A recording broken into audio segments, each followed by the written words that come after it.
Okay, guys, this video is actually really serious today. So I'm kind of shooting this in the middle of shooting the video, but I'm so hyped up that we're going to put it in the beginning. This is what I have to say. This is one of the most serious videos that we've ever done. In this video, we will expose the fraud that CIG has committed.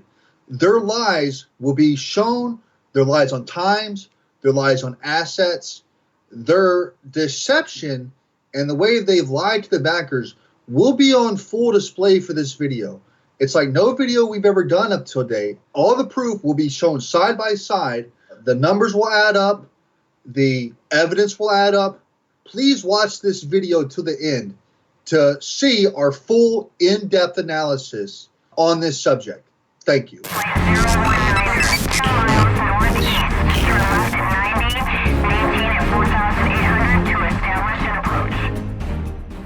Hello YouTube, welcome back to another Citizen Tech Talk episode. I'm CTT, you know me.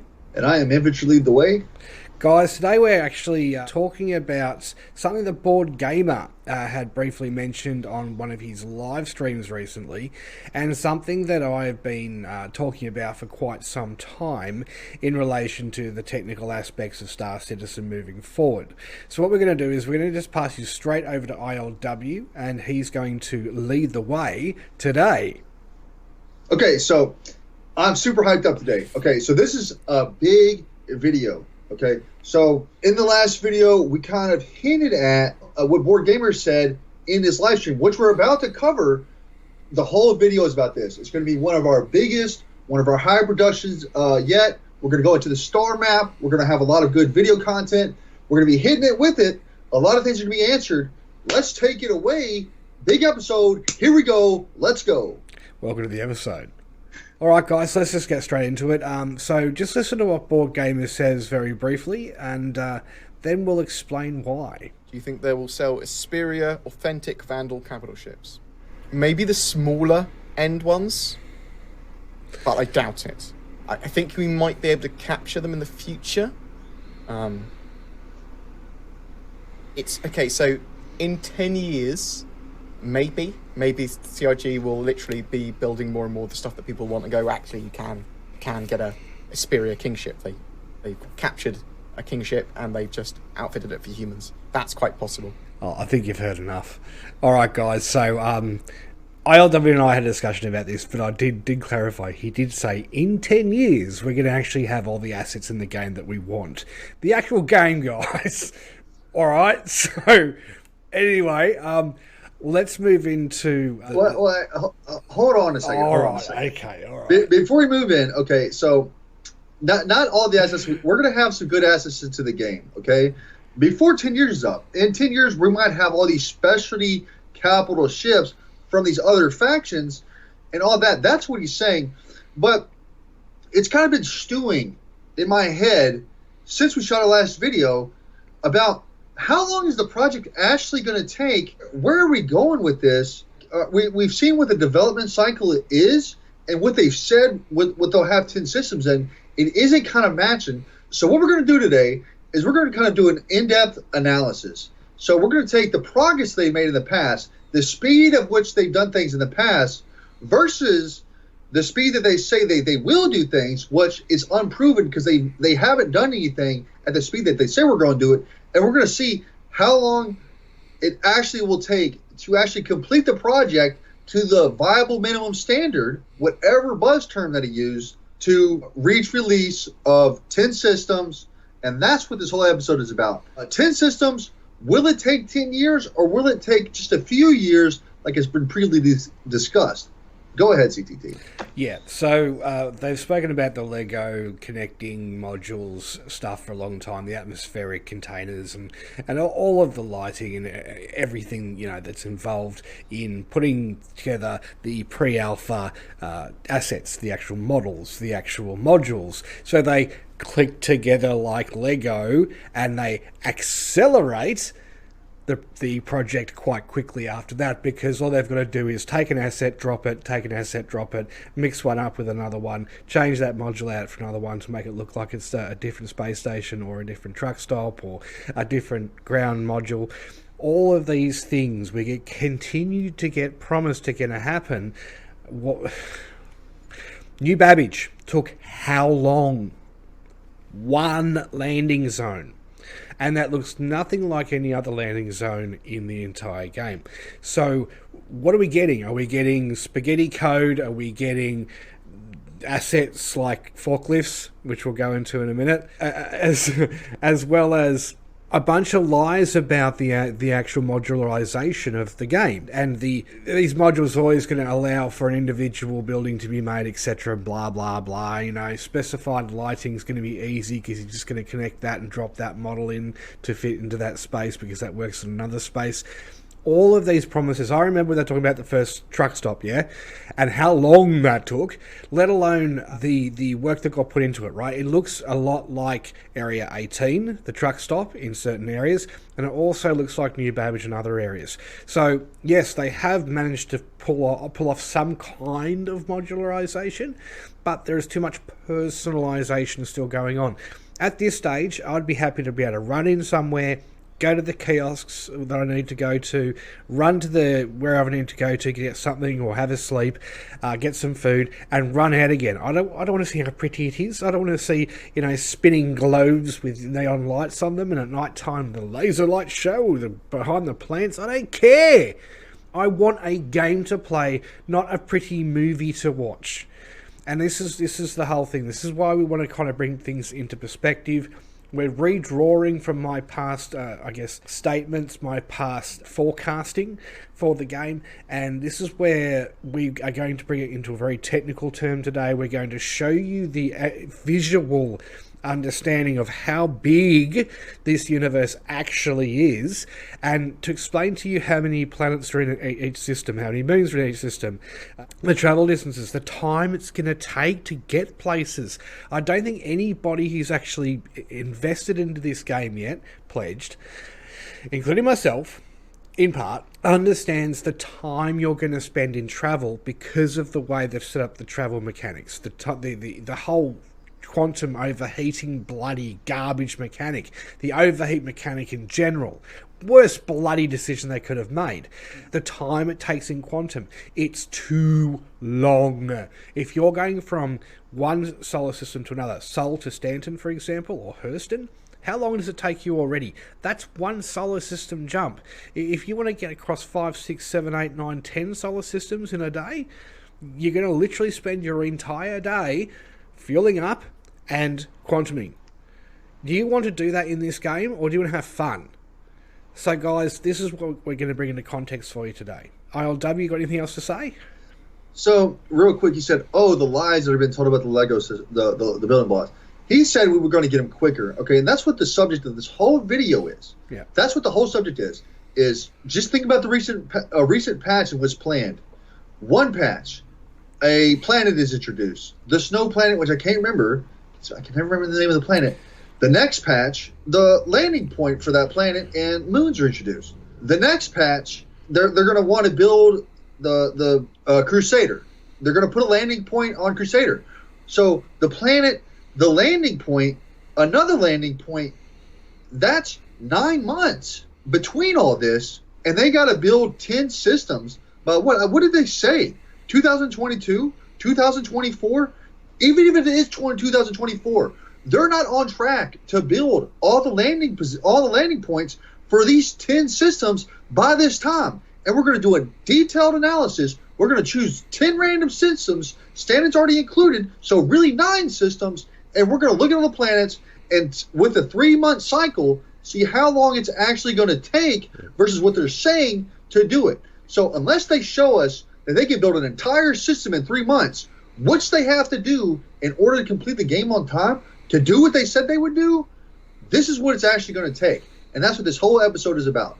Go ahead, CTT. Yep, so all right, let's move on to the next part of the video to get right into the crux of it. All right, guys, so this part of the video, we're just going to start from the very, very start. And we're going to bring you up to date as we go along, and we're going to answer some questions along the way.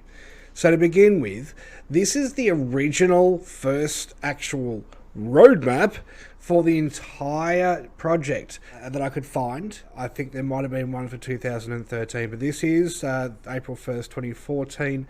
And no, it's not April Fool's Day. This was legitimate, if you remember back in the day, if you were an early backer like us. So, dogfighting module. Dogfighting module, V2, first-person combat, shipboarding, planet-side module, Squadron 42 Alpha, Squadron 42 Persistent Universe Alpha, with Star Citizen itself, and then the betas on top for the next chapters, episodes, whatever you want to call them. This was meant to happen by 2016. All of this you see here should have been fully completed by 2016. It's 2020. So we are 4 years behind schedule at the very minimum. So you're moving on from this to something a bit more recent. So shipboarding, that's not easy. All right, so that's in the game. There is no thing to support that. So there's not really shipboarding yet. It's kind of like you shoot the ship till it blows up. No ships are being boarded. Even if you did board the ship, you can't really do anything with it. No. So that's not even fully fleshed out. So this was supposed to be completed by what do you say, 2016? Still doesn't have these core 8 things or these core, 7 things even complete. Okay, one of those things is absolutely missing. The other ones are there. That one's missing. And dogfighting module version 2, there's no Idris. So now only 5 of the 7 things are complete. But go ahead. On to the next. And the abandoned colony map. We didn't get the abandoned colony map. We got whatever crap that we got for Star Marine. And planet side modules. I mean, I would say they hit it. So we got Star Marine, we got the planet side module. You can do it on planets. So some of these are here, others are not. But remember, this was the roadmap to be done by 2016, and in 2020 we're still missing 2 of them. But go ahead. Yeah, and waves of 10 missions. How many waves? They haven't really clarified that still to date. It was meant to be, I think it was 5 or 6. I don't see 60 missions from Squadron 42, let alone 30. I think, Anyway, moving forward. Alrighty guys, so this part of the video, we're looking at the estimates, historic and current estimate dates. If you noticed here, 4.0 live and 4.1 live have been struck because, well, CIG. But if we look back, right, so Q3 2022, no sooner than, which means add another 10 years. Estimated confidence is 77%. It's not strong enough. Squadron 42 2021 Q2, I've already said that myself in previous videos. Wait, before you go on. So I gotta. So this is what the subject of the video is about. This is why the video is being shot. So quarter 3 2022, they want 10 systems in. That's what they said. I didn't say that. So to have 10 systems in, what we're getting close to is going to have to release an entire system, feature complete, everything in the system, all the landing zones complete, every single quarter until that deadline in order to meet that deadline. Just think about that. So it's not exact, but it's almost exactly that. Or maybe even less. My math skills isn't the best right now, but one system complete every single quarter to meet that deadline. So keep that in your mind the rest of the video, and we'll talk about what it's actually going to take. Go ahead. Right. So, the fact that 4.0 and 4.1 has been struck for December this year, that's very concerning. Even mid-August even got struck for 4.0.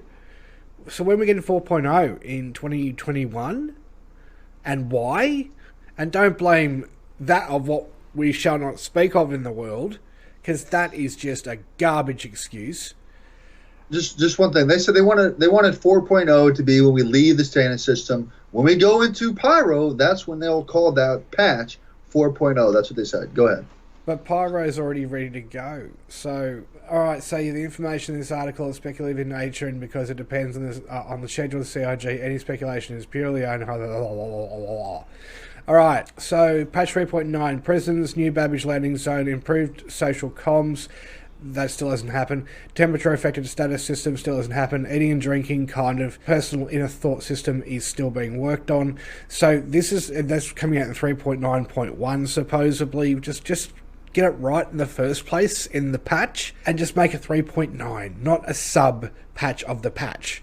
That's a hot fix of the patch. That's just unprofessional, guys. That's you at CIG. Yeah, look, that just goes back into history. But Wait, just go down just real quick. So the end of June 2020. So 3.10, which was, this is what's going to come up the next 3 months. That's just garbage, dude. I mean, what is in this? Oh, so excited about the Drake Cutlass Blue. I'm so glad that we need to do a system every single patch to meet our deadline. But what do we have? FPS cover usage and Body Dragon. That will push the bar forward. That will get 10 systems in by the time you complete. Go ahead. Yeah, this is what really irks me. 3.1 did not originally feature on the roadmap and instead was 4.0, since 4.0 is being reserved for major features such as new systems. 3.11 were added. This is due to the delays of the causes of the global you-know-what. Bullcrap. It's that you can't keep your kittens around your little milk fountain and keep an eye on them. So they're going off and doing their own thing for half the day and then coming back and doing a little tiny bit of coding in the afternoon before they have a baby nap. Yeah, you're not managing your staff. You are not monitoring your staff. You are not having enough Skype calls and chase-ups with your staff, and not those kind of meetings where you set a time, but you drop in a call out of nowhere. What are you doing? Oh, I'm in the middle of this. Can you show me your screen? Yep, there you go. Yeah, NDI, guys. CIG. It's called NDI. Okay, so Mercury Star Runner. Yeah, boring. 4.0 release. Now, this is when we're talking about, as you said, ILW. What? Yeah. Estimated release date, end of March 2021. The release date is what they said, quarter 3 2022.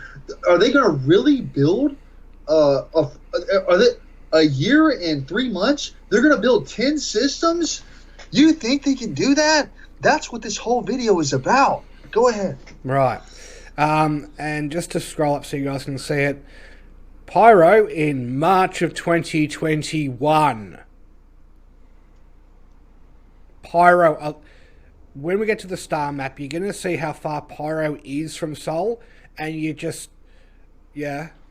That's two. That's Stanton, Pyro, by the end of 2022, quarter 3, 10. This is what you'll have 1 year before you're supposed to have 10. Yeah. Just in case the math is confusing to anybody, 2 a year before you're supposed to have 10. Yeah. Go ahead. And it's unrealistic with what you pay your staff and the level of staff you have. Geez, that was politically correctly said. Okay, 31st of August 2019, yada yada, we've got past that. 4.1 release date estimate is going to be 23rd of April 2020. Ha ha ha ha. 4.1 removed. Oh, isn't that great? You know, they can't even just move forward at all. They just keep going around in circles. Prison gameplay, Collector, automated prison, blah, blah, blah. So we're in previous patches. Let's go ahead and move on to the next thing, because we've got a lot to cover, and I want to hit them with it because it's big stuff coming up. Yeah. Just look at that. That's all I'm saying. If you want to pause the video here, do that. We'll move forward otherwise. Okay, guys. So, Star Citizen, still no release date in sight. Work environment is chaotic. And this is a report by Variety, and this was done at the end of last year, so it's the earliest I could find in relation to a formal report on CIG's production and everything that's going on there. So 20 former employees who worked on Star Citizen detail their experiences, revealing that nearly 300 million crowdfunding game seems destined to never release, according to a recent report from Forbes. Now, we already know about the Forbes report. We're not going to go back into that. I've done a massive episode on that, and geez, the haters the haters, you guys are the next level of stupid. Anyway, chaotic is how the work environment claimed Empyrean Games was described, as the chaos seems to come in large part from the co-founder Chris Roberts. The designer, according to the report, is apparently micromanaging and gets hyper-focused on minor details of the game, resulting a thus far 7-year project that seems to have no end in sight.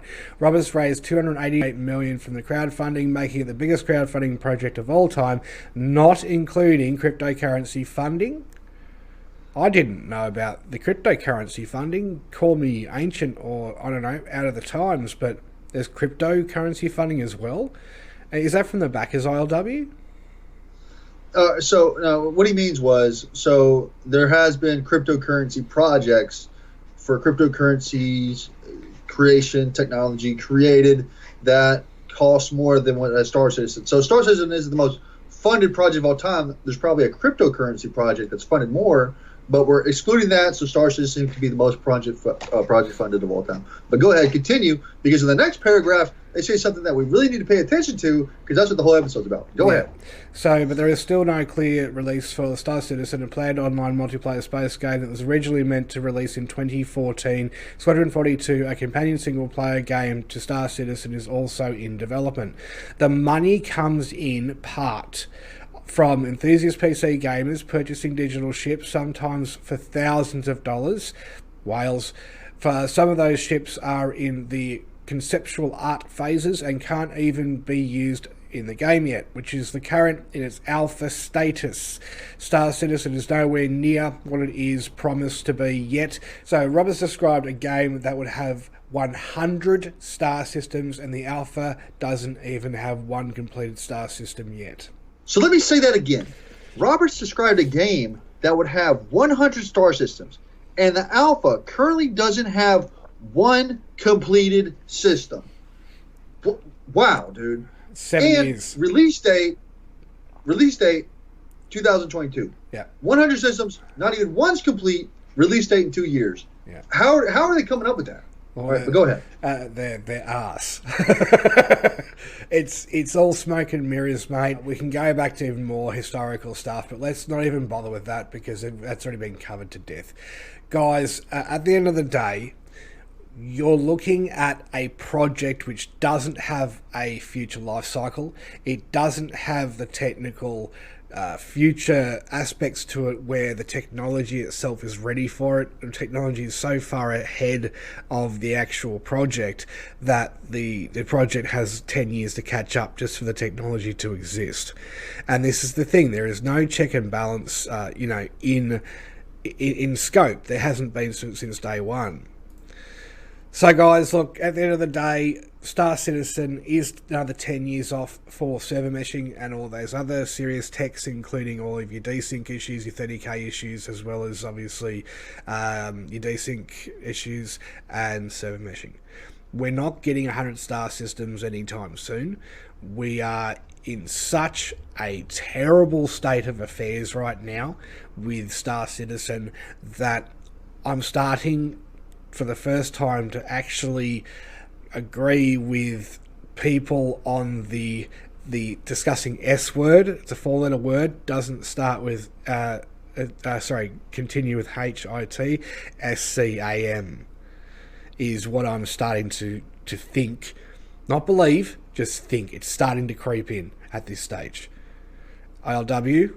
I mean, so it's not unreasonable for him to think that. So he's saying 10 years. Here in a minute, we're going to actually go into it, and we're going to calculate for 10 systems how long it would take at the current pace to build all these systems. And that's generous. We're going to give them extra time. We're going to be generous and say they can do each planet and landing zone and the moons for that planet in 3 months' time. That's generous. But okay, so we had a backer talk about. We said last time that they're using old CryEngine assets for the forklifts, and the person was like, hey, do you have proof of this? Actually, we do have proof. So we said it last video. Today we're going to show the proof. Go ahead and pull it up. Yeah. All right, guys. So, yeah, I'll let ILW just lead the way with this one, because this is the funniest thing I've found to date. We had a commenter in our previous video trying to ask me something that I already knew, obviously, and that was about the forklift. I did make a clear statement that it is a standard CryEngine asset, and it's been around forever. The whole thing is, guys, is this forklift is in Crisis 3. Just saying. So, or Crisis 2, I'm not sure. I think it's Crisis 3. But anyway, I knew that, and this guy questioned me, so there's your evidence, okay, mate? ILW, you take it away. So what's really scummy about the whole thing is when I looked at it, I'm like, oh, that's not the same forklift. There's some small differences. They changed up the smallest amount of stuff and left 90% of it the same, so it doesn't look the same. So real quick, I'm just going to go ahead and get into what's the exact same on it. So if you look on the right one, you'll see that on the back right side, we have a little black bar with the orange tips on it. That's the same one that's in the picture. If you look at the pistons are positioned the same. The wheel assembly is the same. So all right, so look to the bottom right of the forklift. Okay, on the two arms. All right, so on the right one, and you'll see like it's like a black box with a little orange thing on it. So those are the same as well. But look on the right, the brownish little roller wheel things. Yeah, the driver. So all right. Yeah, I didn't know what the freak it was because it's so convoluted. Okay, so I'm going to go ahead and bring your attention to the light. Okay, so look at the light where it sits on the forklift. That's the same. Look at the forks itself, and directly above where his mouse is, there's a little gap on the forks itself, on the fork that goes up and down on it, and you'll see where the gap is. They have inserted like a thing there. To try to, and then look at the forks itself. Look at the top of it. It's just, I mean, this is just a blatant asset flip where the design is just almost completely the same. Here's what they added. They said, oh, if we add a little top to it and we add a little ring on the top, like go to the very top of the forklift, the very top. If we add that to it, then they won't notice that there's a difference. Because I looked at that and I said, oh, that's not the same forklift. And then once we took them both side by side, you can see these are the same, and they just added a few things. And if we change like 10% of it, they won't notice. That's so scummy for them to do. This is so scummy for them to do to do all this, man. What do you think? Oh, look, mate, it's CIG. All they ever do is steal, copy, and just. Nothing is individual, nothing is new in this game. It is something borrowed, something blue, just like you're getting married. And the problem is you're not getting married to a lovely Sheila, you're getting married to Satan itself. And Satan itself is CIG. I don't mean to interrupt you. I just thought about it. $288 million. $288 million is what they freaking is what has gone into this project. Yeah. The backers, the supporters who have given Chris Roberts money for investments and stuff like that, total $280 million, and the artists have to they're not steal assets, they have to reuse assets. For $288 million, they can't even create original forklifts. They have to go out of an asset pack, gray box it to make it look like it's concept. Yeah, that's what's horrible about it, because you see the people back there are filled in. They could have just said, hey man, this is an asset flip, it's a stand-in, but then they gray boxed it to make it completely like, oh, this is our own original concept, this is a concept forklift. No, it's not, dude. No. By gray boxing that thing and not gray boxing other things, you're just being straight false with this. Mm-hmm. Go ahead. So the guys that do the asset packs for CryEngine are actually owned by CryEngine. This is a stock industrial asset pack. Part of it, an industrial asset pack. The forklift is just one thing. You've got a bunch of other things, including buildings and other damaged stuff, and as well. I could take you through for an hour on CryEngine, and you get bored to death of it. So this literally took me 2 minutes to find on the CryEngine website through the industrial pack. It was so easy to find. I didn't have to put any effort in. It was one of the first things that popped up, and I just went, "Are you joking?" Because that guy questioned me, and I thought for a second, "Oh, hang on, is it what I think it is? Of course it is. You know, this is the problem, is nothing Star Citizen is doing is new. Nothing Star Citizen will ever do is new. It is just copying Star Wars, it's copying this, it's copying that. The ships even. You know, there's some great designs, but those designs have mostly come from the community, not Chris, not CIG. This is why they have the art, the concept ship art competitions and stuff, because the Redeemer, that's the community's input. The community have built the game, and CIG are just faffing around, wasting money in the process. I believe if there are any devs or really hardcore wannabe indie devs in our audience, or you know of anybody, maybe it's time that, as other people have said on Reddit, the indie devs need to step up and make this game better than Chris Roberts and CIG intended to start with and are going to end up with, and in half the time. So indies, please step up. Use these stock assets. We don't care.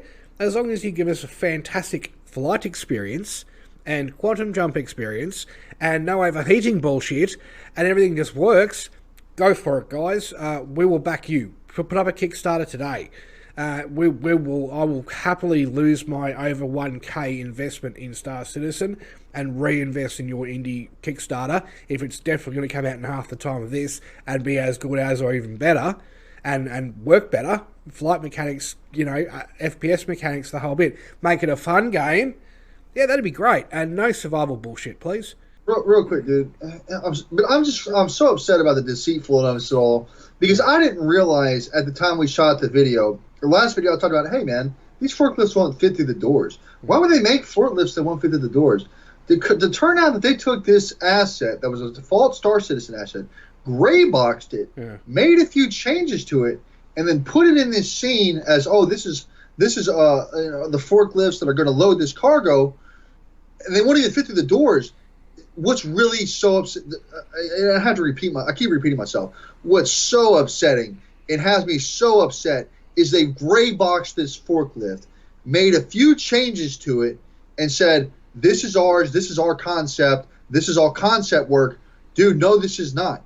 This is an asset flip that you've made a few changes and try to pass off as original. That's what gets me so upset. That's what gets me so upset. Okay, go ahead. And all they have done, realistically, see, that part is that part. All they've done is add on this side panel. That's all they've done. The original hinge, the bar hinge here, is there. They've just added the middle bit, fill the middle bit in. To cover it up. Go ahead. That's all they've done. And this is the truth, guys. This is Star Citizen for you now. Nothing's actually getting done. It is smoke and mirrors. They are pretending to make this stuff. This is just I'd say probably an industrial pack building as well from another pack that they've got, and they put some decals on the ground, and they're very, very simple. So yeah, guys, if we actually look at the picture in full, this is a very generic industrial building. This could be anything.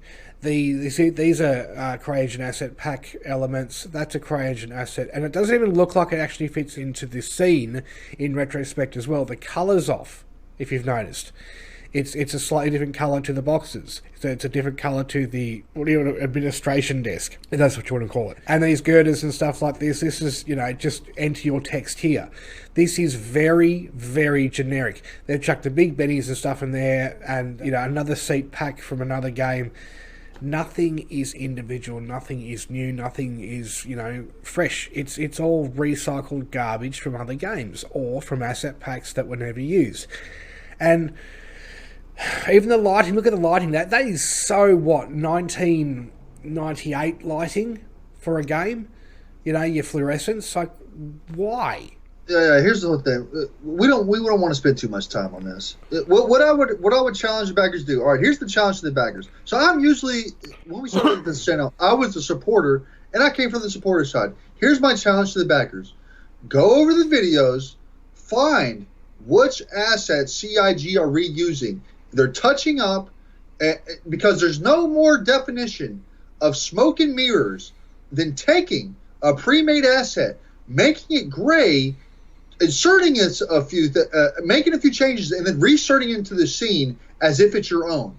How many times has CIG done this? We're just now noticing where else has it been done. Please go into their old footage. If you can find it, present it to us, and when we make a video, we'll point it out and we'll show what's real and what's smoke and mirrors. Because there's never been a more proper word than what this is than smoke and mirrors. All right, but I don't want to get too on this. So if you don't have anything more to add to this, we'll go ahead and get into the star map because I don't want the things to take too long. Go ahead. Yep.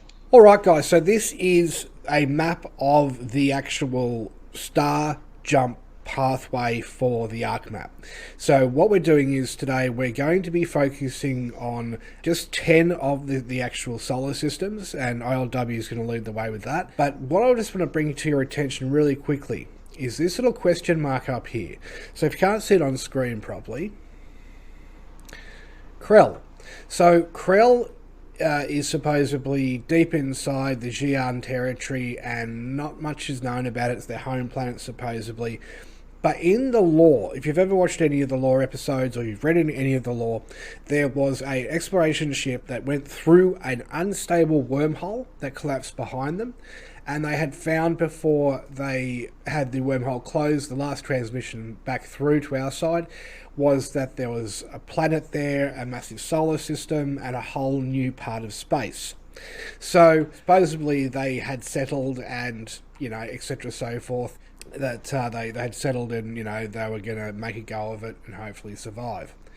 My hope for the very long term is once this is got stabilized and this is all working and everything's awesome, we be able to travel to Krell through one of these jump lanes that aren't obviously available for the home planets for these different racial species, and maybe in this section of the map here it opens up more of the Banu, more of a hopefully a new alien species experience, and that humans are already on the other side working with them to do trade, to have peace, or war, whatever's going on, to add to the gameplay at a later date. That's something that I'm very much hoping for, and hopefully, we get to a stage where this is working and everything's working, and then eventually we can have another Vandal war. We can have the Xi'an and the humans, and hopefully this new alien species take on the Vandal once again, and we have an Eve-style Martial war against the Vandal, and hopefully have a chance to occupy these home planets of the Vandal at some stage, and obviously get their tech and things like that. So that's my hope. But ILW, which planet do you want to start with? Was that Ellis? Yeah, so we're going to go ahead and take us into just go ahead and zoom us in real quick before we go into the star map. We're just to zoom us in on this. Okay, so here's what we're going to do. So we're going to zoom in on this really quick, and I'm kind of explaining what we're going to do. Okay, so 10 systems by release. So just go in a little bit more so I can actually read the names. Okay, so pause here. So I've randomly chosen 10 systems to be the test bed to demonstrate how long the project is actually going to take, how the completion, where it is completed by is garbage, unless they show us some new tech where they're making systems in 3 months, which they're not showing us. What they're showing us is making a landing zone or a planet with the moons in 3 months. So that's what we're going to go with. That's all we've been given. That's what we're going to go with, and that's what this is about. So we're going to start with Ellis. We're going to move up to Magnus, Stannon, Pyro, Kano, Davian. That's 1, 2, 3, 4, 5, 6. We're going to go to Sol. We're going to go to Crushall, Redder, and Idris, and that'll be our 10. Okay, so that's going to be the 10 systems that we're going to cover today. We're going to go we're going to go system by system, and we're going to break down the amount of time based on the stand-up system that it's going to take to complete all 10 of these. And is it going to be 10 years, less than 10 years, more than 10 years? Is it going to be Q3 of 2022? I don't think so. Let's go to the star map, starting with the Ellis system. Let's go. All right, guys, so this is the Ellis system, and this is just one solar system. And we're looking at 1, 2, 3, 4, 5, 6, 7, 8, and then the jump gates as well. But more importantly, we've got Ellis 11. So there are 11 planets in the Ellis system. There's Walleye as well. How in God's name are we going to get just 11 moons and planets done in one system, plus a space station, in a month? Or 3. Okay, so this kind of threw a whole wrench in the thing, because I didn't expect, all right, because this is honest to God with the viewers. I'm 100% real with you. We didn't actually look at this whole system in depth. I chose 10 at random, and the first one I chose has 10 different planets you 11. can land on. 11 different planets. So, at the rate of one landing zone, one planet, fully fleshed out every 3 months, and they didn't even do that. That's me being generous. So, it's every 3 months times 10, that's 2.5 years. Right? That is, yep. 2.5 years for just the Ellis system. Completed at the same rate they completed the Stannis system. On to the next one. So let's go ahead and jump, see where we're going, and let's jump to the next system. Alrighty, guys. So now we're at Magnus, the second on the list. And as you can see, this is a much simpler solar system or a jump system than Ellis is. You got up to Magnus 3. You've got jump points all over the place. ILW? All right, so because you can see my mind is just blown away at just how long this is going to take. So go ahead and zoom in so I can see how many planetary that bodies is right there by the sun. I think that's so we got I think 3 planets in the system with the space station. I don't want to just make it hard for CIG. I want to give CIG the benefit of the doubt. So we're giving them 9 months to complete this system. We have 3 landing points that we could possibly land at, 3 planets. We're going to say 9 months. So now we're at 3 years and 3 months. So on to the standard system. Okay. All right, guys, let's go for a wormhole ride. Okay, guys, so here's obviously Stanton, the Stanton to Pyro. Obviously, that's the thing coming out in 2021. But yeah, we've got Stanton to Terra, Microtech obviously on the outskirts there, Crusader, a bunch of space stations and truck stops, as well as Arcorp, and back to Magnus over that way. Now, the whole thing is, guys, is that these are relatively uncomplicated systems, and Microtech's got 3 moons. Whether you're going to have landing bays or stops, whatever you want to call them, on the moons is a different story. But when it comes to Microtech, you've got a landing zone.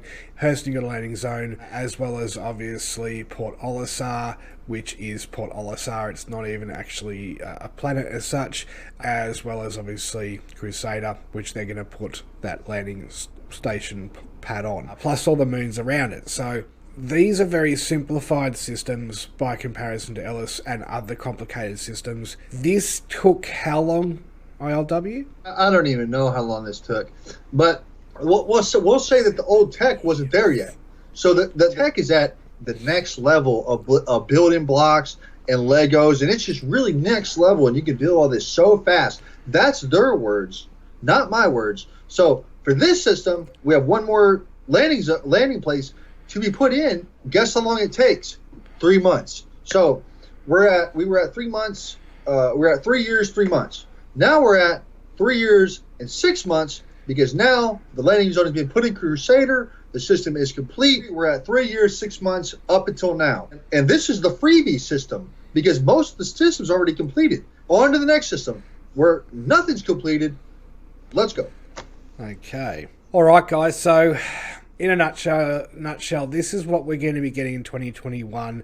A lot of jump points, some very, very rocky volcanic planets. Not really much to talk about. Pyro Stanton jump as well, which is nice, but Pyro 6 is a uninhabitable planet because it is rocky and it's hot and it's disgusting. But you've got, scroll in, you got the station here. Now this is a observation station kind of thing.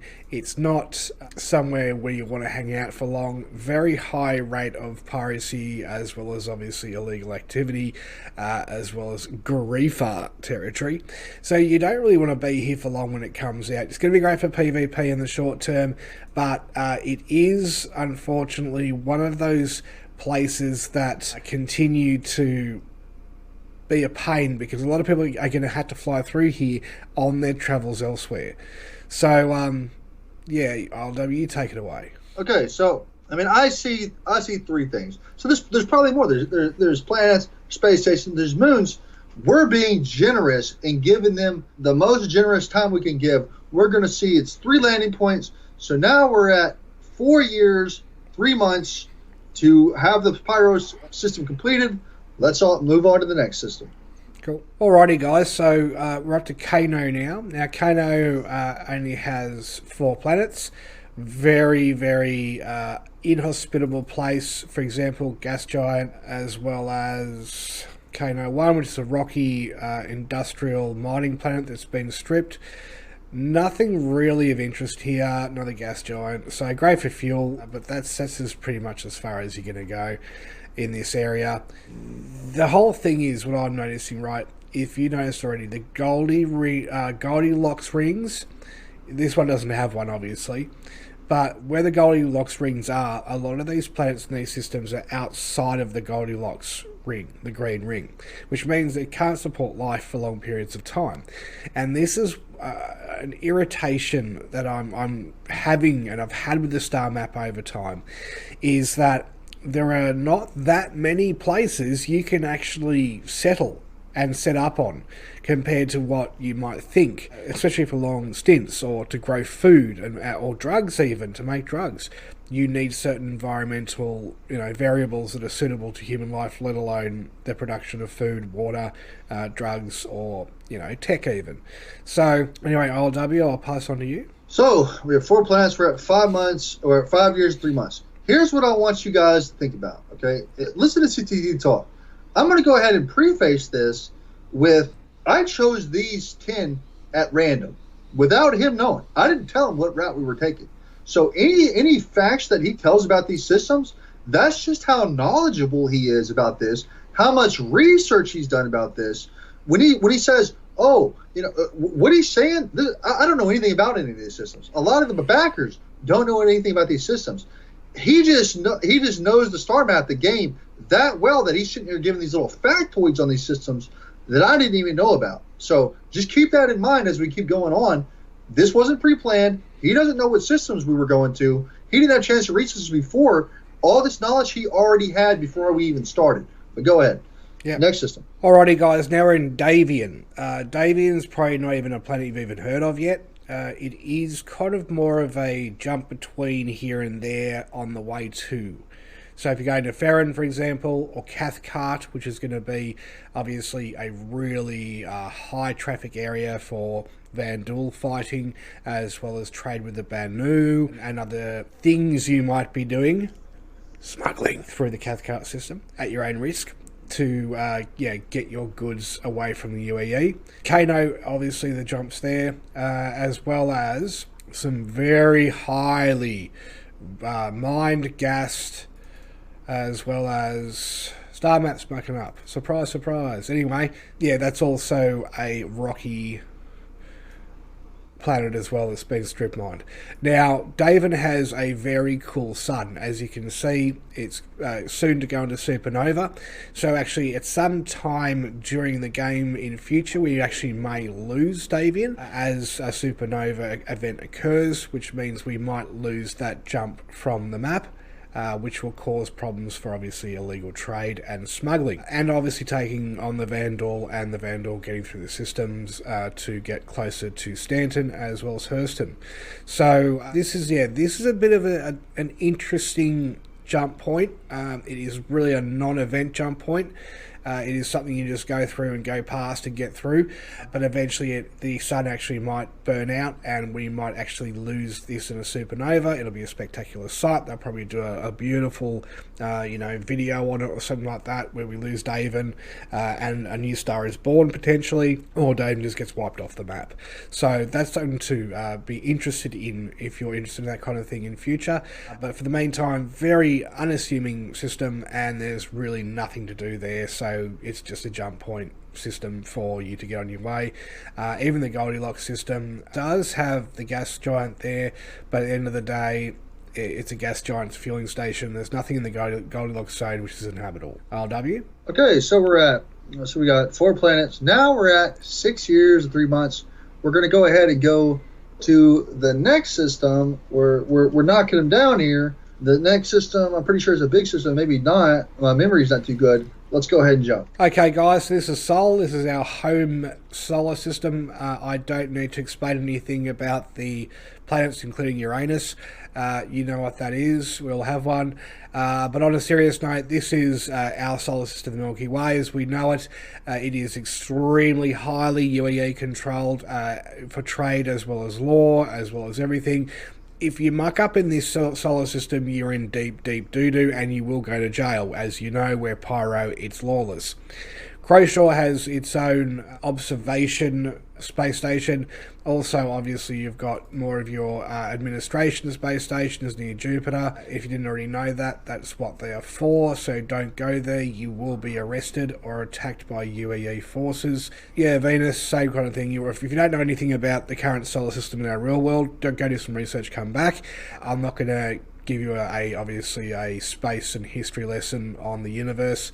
It's not what we're here to do. So anyway, over to you, ILW. Okay, guys. So we have 9 planets in our own solar system, okay, that they're going to have to do out. If any solar system is going to be detailed, it's going to be ours. The landing zones on our solar system are going to be next level. But we're going to go ahead and, and I think they say Earth has, like 4 in itself that they were supposed to have. Supposed to be like land in Paris, I think, and New York, I think, was one. I think Tokyo was another. I'm not exactly sure, but I know there's at least there's multiple ones on our planet Earth. But guess what? As I said, we're being generous. We're going to go ahead and give CIG 9 landing zones, even though there's most likely more. And we're going to go ahead and bring the grand total up to 7 years, 6 months. All right? 7 years, 6 months. Next one. And that's just so far. All right, guys, so now at Croshaw. Now, Croshaw is just a very simple system. As you can see, it's got an asteroid field, it's got an exoplanet, which is just highly rocky and volcanic, not really much use to even miners. Another asteroid field, which is no fun. Van, which is a nice planet, as well as Angelia. You guys say that for me in the comments. And that's pretty much it. You got Croshaw 1, extremely volcanic. Why isn't it zooming in today? Oh, this is a star map, guys. We can't help it. Basically, there we go. So Croshaw is pretty much a gas giant, but it's also volcanic, and it's also extremely inhospitable to people. Methane gas environment.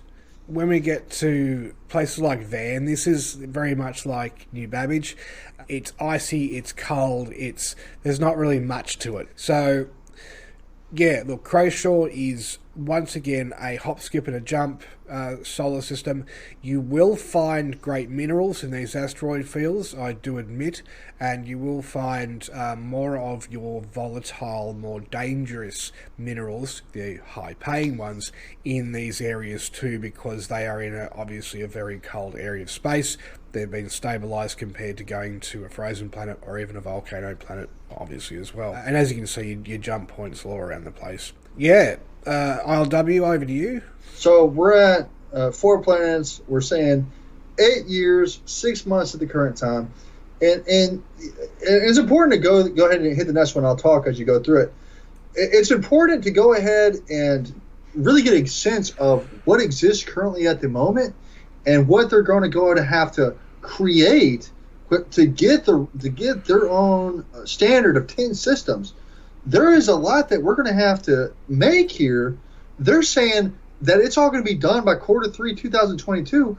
Look at the time they've taken just to make the standard system. I'm supposed to believe that they can, just one system has 10 planets in it, that they're going to make that in a quarter? Are you serious with this? It's just absolutely next level ridiculous. But I think we're at the next planet. Go ahead, CTT. The next solar system. Go ahead, CTT. Take it away. Yep, no problems. All right, guys. Now we're at Rhetor. Now Rhetor is a bit of a different one. You've got the Goldilocks zone, inhabitable inner zone near the sun, obviously create enough heat and temperature for actual life to be supported. So this is the first actual solar system which is like Earth's, where you've got actual inhabitable planets. The thing is, these are much more luscious, green, great farming planets, great drug growing planets for poppies, for example. The only problem is you have Croshaw as well as Idris, and then you've got to be very worried about the Vandal. You've got to be very worried about pirates here. This is and a mining. There is one mining planet, but it doesn't really. It's more of your basic elements like iron, steel, tin, whatever. Copper. But yeah, when we're talking about here, this is a fantastic growing belt. The only problem is Idris and Croshaw. You can have pirates from here, you can have Vandal from here.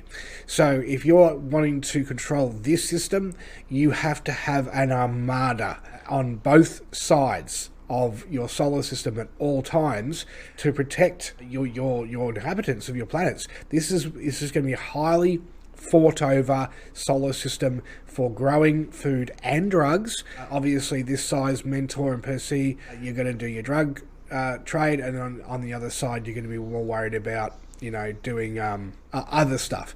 But when we come to Ricey, not Percy, but Ricey, this is going to be your best food growing planet, and Mentor and Percy is where you're going to probably want to do some of your illegal activities. Mentor is a volcanic planet, but it is a great place to store stuff, and Percy is where you'd grow your drugs. So it is a smoggy atmosphere, but even better place to hide, makes you less visible to the people coming through, and as you can see, it's smoggy as well, but much better for growing stuff. So a very interesting system, and somewhere where I think a lot of organizations are going to have an interest in some way or another. If you want to control this entire system, you will want to quite simply have armadas running around the system at all times, one side to the other. Simple as that. No discussions. Anyway, RLW.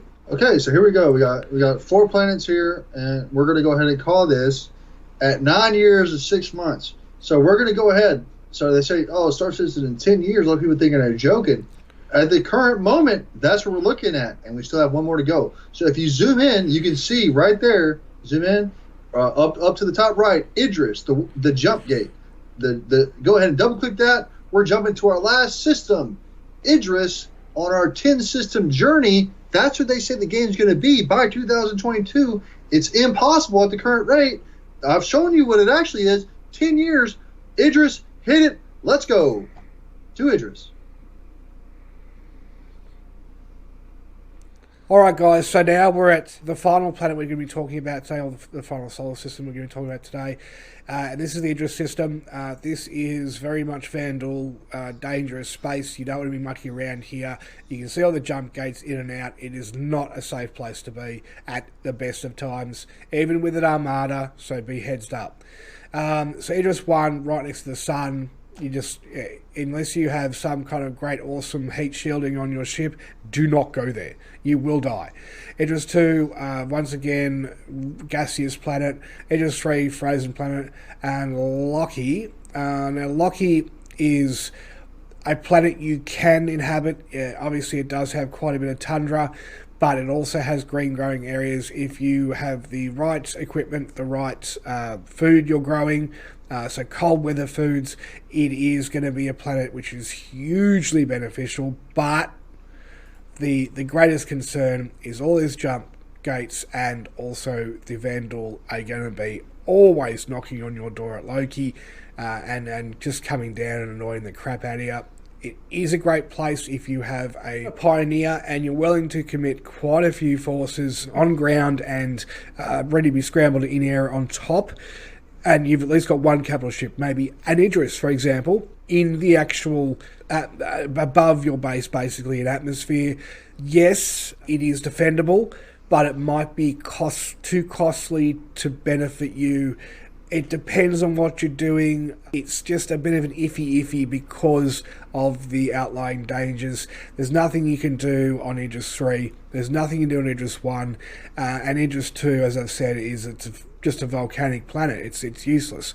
The only thing is Loki, and because it's so far outside with no Goldilocks ring, the kind of is a very faint one, you're going to have a hard time living there, but it is livable. So OLW, on to you. Okay, so let's go ahead and take us back to the newsroom, because this is the last system. We don't even need to, I don't even need to add these up. It's going to come to 10 years. Yeah. Period. Yeah. So take us back to the newsroom, and I'll continue in the newsroom. Okay, so here we go. I've been conservative.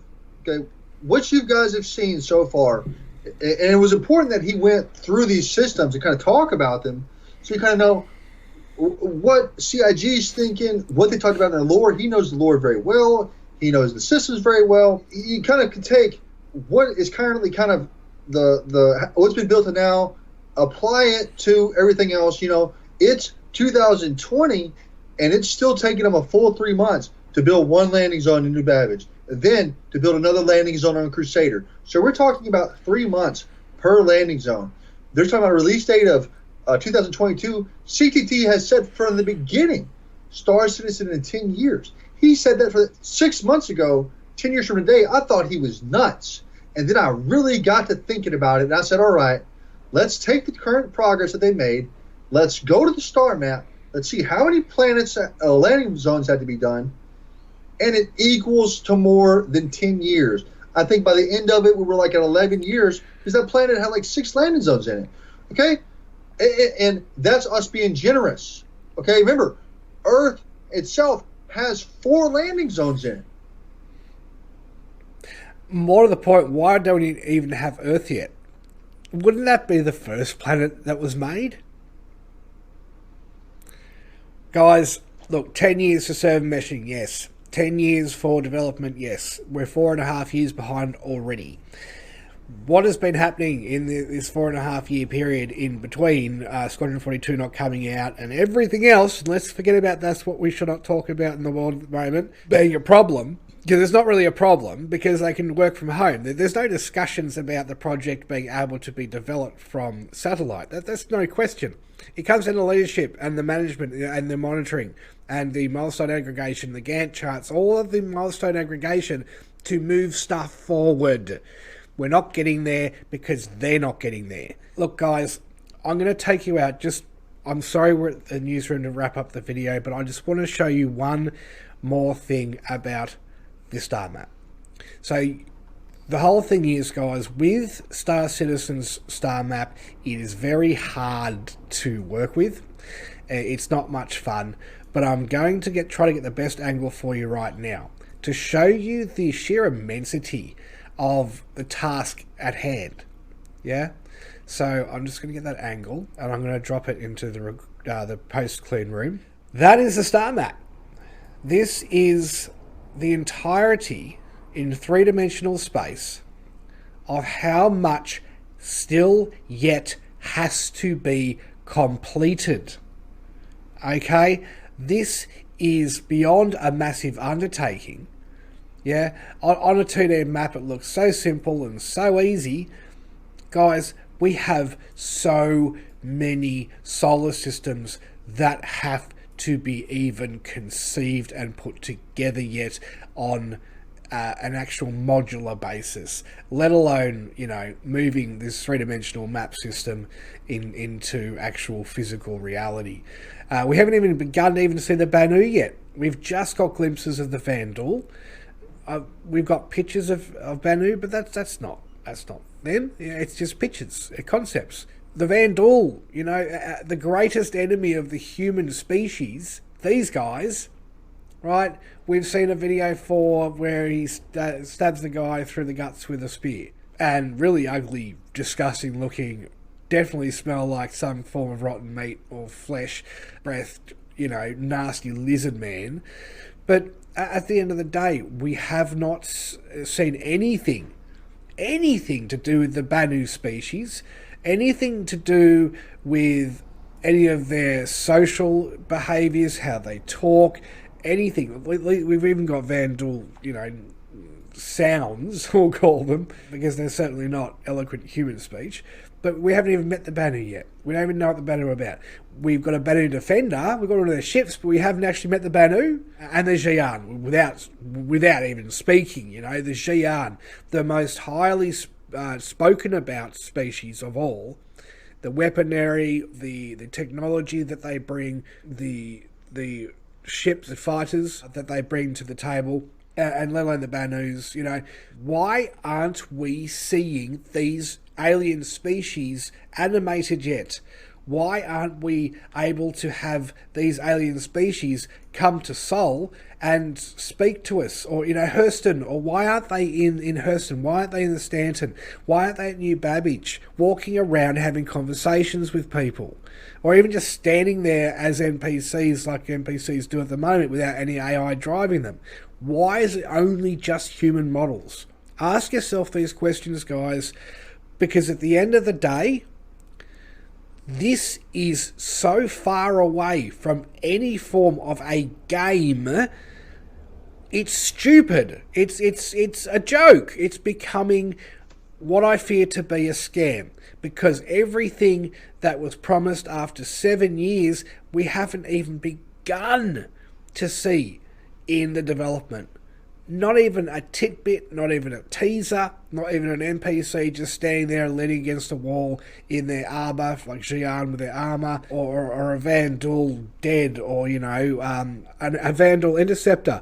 When was the last time you flew through the Stanton and Hurston systems, Sol, and actually come across any Vandal at all other than a person flying a Vandal ship? You're gonna, yeah, right. You're going to say, but Pyro's probably going to have them. They're going to spawn an NPC Vandal. But what if I wanted to play Vandal as a character? What if I want to play Xi'an as a character? What if I just want to focus purely on trading and money focused, stuff? What if I want to be a Banu player? Why can't I be a different alien species? Why do I still have to, at this stage, still be a human player? And I guarantee you, CIG, there is going to be a massive amount of people who move away from playing humans. Because humans are quite piss poor and weak compared to the Xi'an, and the Vandal are cool, man. And they got wicked ships. And they're evil. Yeah, and there's a lot of people who like to play those characters. Then you got the Banu. There's a lot of people in this community who are trade focused. And the Banu, if you've got good connections as a Banu to the Banu with any species, you're going to be able to get the highest paying rate on goods at any time possible, including the illegal stuff and relics and stuff. And where are the relics? Where are these treasure hunting, missions that we're meant to be having on the Xi'an planets as well as the Banu Guisi? Whatever that one is, right? That one there. There's meant to be a temple there. At Kins as well. Kins is meant to have a big, huge Banu temple, which is gorgeous. And you can steal relics and stuff from the planet. You can dig them up and so on and so forth. This is in the lore. So why aren't we getting anything important? We're getting Pyro, a outlaw mini system which is useless to land on and do anything in other than getting killed or killing someone in to then go back to safe UEE space through a jump gate. Where's the game? Okay, let me go ahead. Dude, so in the beginning of the video, I said the seriousness of the undertaking. Now that we've spoken to everything, the size of what needs to be done, let's go ahead and post, and I want you to include this in. So listen to the sound of my voice. Clip it to the release date of 2022, and then go to the star map and see everything that has to be done, and then go 2022, and then go the star map. Go back to the news article and just think about it. One system out of 100, release date of 2022, 10 systems at the time of release, 10 years at the current, over 10 years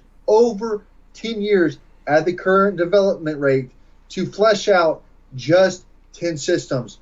If you are not concerned, asset flips, which is almost like a scam. I can't say when they try to take pre-rendered assets and pass it off as their own, that's scamming you. That's deceiving you. That's straight lying to you. Look at what has to be done. Look at what's been done now. Look at what they say they're going to do. What is it? Second quarter of next year, they're going to have just the next system, and they want a year after that to do 10 systems in a year?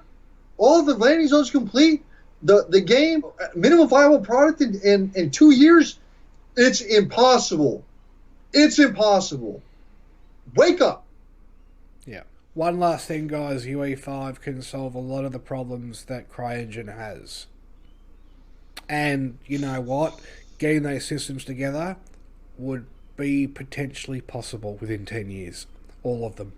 Using Unreal Engine 5 or Unreal Engine 6 by that time. Just the progressive nature of the software, that the engine itself, it allows for much higher fidelity and much lower overhead, much lower API, and it also allows for the graphics that are now becoming very outdated to actually be refreshed and freshened up. If you haven't seen the UE5 demo, please go watch it online on YouTube. It is well worth your time to show you the massive differences between CryEngine polygons as well as triangles to what Unreal Engine 5 is doing, which is basically nano-sizing those triangles down to nothing and those polygons down to microscopic levels, which means your API, the actual load on your system, especially if you haven't got a 2080 Ti or even a 1080 Ti, you are going to be able to have an experience which is as good as someone with a 2080 Ti or a 1080 Ti now. So keep that in mind, guys. I think it's time that we, as I said before, continue to put the pressure on into the complaint section, the issue council, on a daily basis. Start complaining, start pushing harder. Guys, if we are looking at another 10 years, I will be 51 years of age. My son will be 10 years old. My unborn son will be 10 years old before the game goes into pretty much beta. Pretty much. Beta when my son's 10 years old, who is currently unborn now. So as I said, again, I'm eventually the way. And I thank you, because this is one of our longest videos that we've ever done. I thank you for watching up to this point. And I hope that you seriously consider everything that I've said. From the beginning, when I said that we would expose it, we would expose the lies, we've done that here today. You've seen all the systems. You know the full context. Everything's in context. Thank you for watching. That's all I have to say. Go ahead, CIG. Yeah, look, guys, the truth is the truth. When the truth matters, we talk about it. Anyway, guys, that's it for me. I'm CTT. You know me. And I'm eventually the way. And as per usual, and as per always, peace out. Cheers.